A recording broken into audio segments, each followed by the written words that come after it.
Satu gagasan dia panggil ACAD ya, Asian City Against Drug, yang telah mengadakan forumnya pada 2010 yang lalu.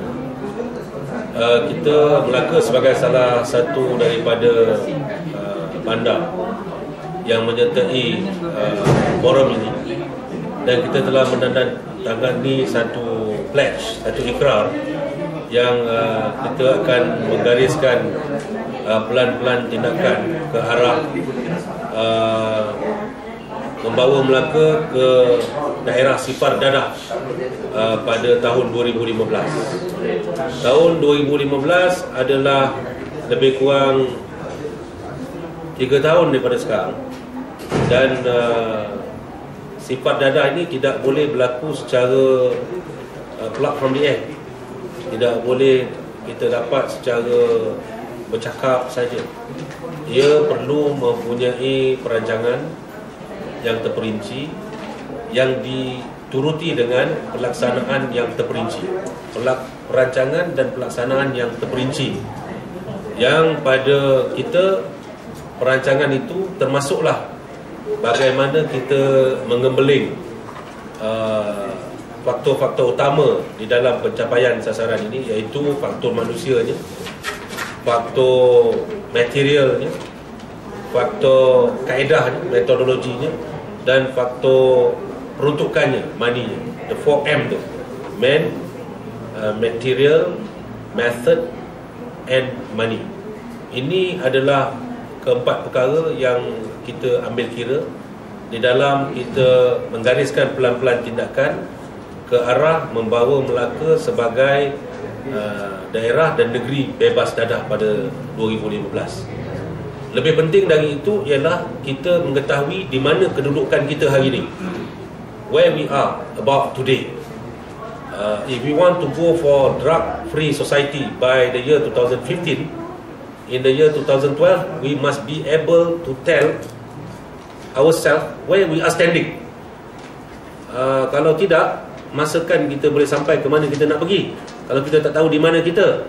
Itu sebab saya selaku pengerusi membenteras gejala dadah di peringkat daerah Melaka Tengah merasakan yang jawatan kuasa ini adalah merupakan satu mekanisme yang cukup penting ke arah pencapaian Melaka bebas dadah, kerana daerah Melaka Tengah mendahului.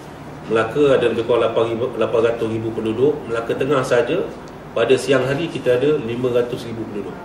Maknanya more than half of Melaka population station in daerah Melaka Tengah, in Melaka, Central Melaka District. So whatever we do here, whatever we act here, will bring about, will influence the whole scenario of the Melaka state. Kita akan dapat lihat Melaka Tengah ni mempunyai pengaruh yang besar kepada keseluruhan penduduk negeri Melaka. Jadi itu sebab gerakan-gerakan ke arah membenteras najis dadah ini mesti bermula di Melaka Tengah sendiri. Hari ini kita telah membuat beberapa keputusan di peringkat dasar polisi di peringkat daerah Melaka Tengah, iaitu kesemua Dewan Undangan Negeri mesti diwakili di dalam mesyuarat membenteras gejala najis dadah ini. Terutamanya ahli-ahli yang berhormat di peringkat DUN yang akan diwakili oleh penghulu-penghulu secara tetap di dalam jawatan kuasa ini, dan penghulu-penghulu ini akan menjadi juru cakap di peringkat DUN masing-masing. Pada masa yang sama juga akan menjadi wakil Majlis Membenteras Dadah peringkat daerah ke peringkat DUN, akan menyampaikan maklumat-maklumat terkini dalam bentuk program-program yang bakal dianjurkan oleh daerah Melaka Tengah. Jadi bila saya bercakap tentang ukuran, hari ini kita telah pun dikemas kini dengan angka terakhir, iaitu di daerah Melaka Tengah kita mempunyai 1,797. Di daerah Melaka Tengah kita mempunyai 1,797 pengguna-pengguna metadon. Methadone ini adalah bahan yang diguna oleh mereka yang sebelum ini menagih heroin atau morfin, yang dapat meringankan ketagihan mereka. Dan 1797 ini adalah pengguna-pengguna tetap, sama ada di peringkat AADK dan juga di peringkat Kementerian Kesihatan. Jadi saya dah minta AADK, Puan Mai selaku pengarah negeri, pegawai daerah Puan Laili, untuk melihat dalam konteks global, apakah indeks ataupun rasio penagih pengguna metadon kepada jumlah penduduk. Jadi kita nak tengok sama ada kita berada di dalam ruang indeks itu, ataupun kita lebih teruk, ataupun kita sudah berada di tahap yang memuaskan. Jadi ini semua kita buat secara berkira-kira. Jika kita tidak tahu di mana kita sekarang, kita tidak akan capai ke mana kita akan pergi. Datuk, tadi metadon Datuk cakap dia tak termasuk dalam akta dadah berbahaya. Because that means methadone is technically legal.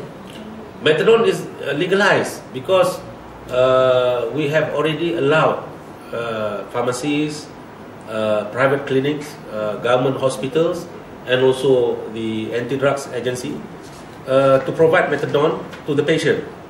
So they will be becoming the diffuser for the morphine and heroin user. Jadi ini dah menjadi sebahagian daripada undang-undang kita. Maknanya those who are caught positive with methadone will not be charged against any enactment or any law in this country. Tetapi dadah jenis lain akan ditahan. Positif heroin, positif morfin, positif ganja dan sebagainya, mereka akan ditahan. Tapi positif methadone itu adalah salah satu daripada jalan penyelesaian. Antara semangatnya, yang pertama adalah untuk mengurangkan HIV, mengurangkan HIV di kalangan pengguna-pengguna dadah. Dan mengikut laporan kita terima daripada Jabatan Kesihatan tadi, ya, ia menyumbang kepada pengurangan pesakit HIV di kalangan penagih dadah Tegar. Yang kedua, saya dah minta AADK untuk mengesahkan bahawa kejadian-kejadian tindakan di luar kawalan, emotional uncontrollable action. Dahulunya kita dengar penagih-penagih heroin dan morfin ni bunuh mak, bunuh bapa, bunuh mak saudara, hanya kerana untuk mendapat wang bagi membeli heroin. Tetapi sekarang alhamdulillah kita jarang mendengar kes-kes tindakan di luar kawalan emosi ini, seperti pembunuhan, mencederakan mereka yang tidak menyokong kegiatan penagihan dadah ni. Jarang sekali kita dengar di dada akhbar, di mana-mana pun dah tak ada lagi. Jadi ini sebenarnya adalah merupakan satu kesan positif kepada penggunaan metadon ini. Salah satu daripada jalan penyelesaian untuk mengurangkan akibat terbitan daripada penyalahgunaan heroin dan morfin. Jadi kita dah tak dengar, jarang kita dengar lah mak dibunuh, bapa dibunuh, datuk nenek dibunuh kerana tak menyokong, tak bagi duit untuk beli heroin dan morfin. Dah tak ada. Jadi ini adalah antara kesan-kesan yang saya percaya dapat membantu ke arah pencapaian negeri sifat dadah Melaka pada tahun 2015. Sejak ditubuhkan MT-MP ni tu di Melaka Tengah, sejauh mana dia membantu mengurangkan gejala dadah di Melaka Tengah? Pertama, sekurang-kurangnya kita mengetahui di mana kita. Mungkin dulu kita tak tahu berapa ramai penagih dadah ada dalam radar kita. Jadi hari ini kita dah tahu 1,797 orang penagih dadah. Biar dia ada 10,000 pun tak apa, sekurang-kurangnya kita boleh tahu apakah tindakan yang paling sesuai untuk kita ambil kepada 1,797 orang ni. Kita dah tahu. Kalau kita, contohnya lah, saya kata tindakan yang paling baik ialah memberi nasihat kepada mereka ini, seboleh-bolehnya janganlah bawa orang baru dalam arena ini. Jangan bawa orang baru. Pasal apa? Pasal penagih dadah ni lazimnya umurnya tak panjang. Ya. Kerana dia dah tak boleh, dia tegak. Kita buat macam mana pun dia patah balik. Kita buat macam mana pun dia patah balik. Jadi kalau kau nak mati, kau matilah. Ya. Kalau 787 orang ni mati seorang, tinggal 1796. Mati 2 orang, tinggal 1795. Kalau mati 1000 orang, tinggal 797.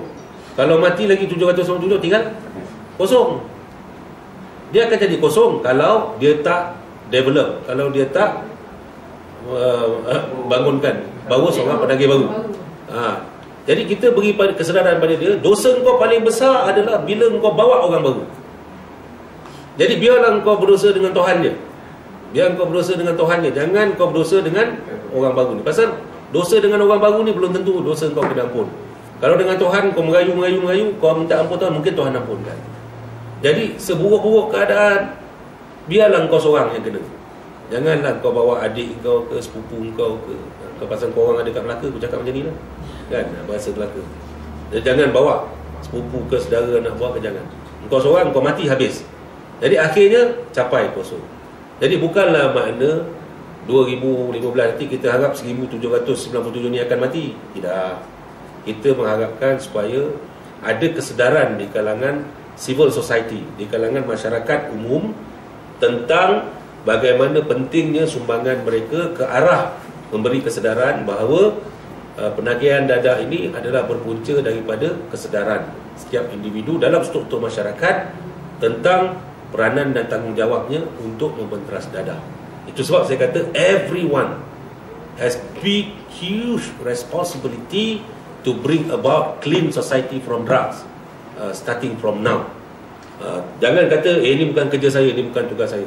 Because if there's one addict in your society, the whole society will be branded as apa nama? Saya akan bagi tunggulah tidak.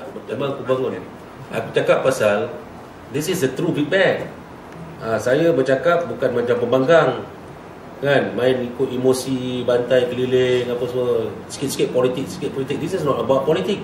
This is about the real problem happening in our society.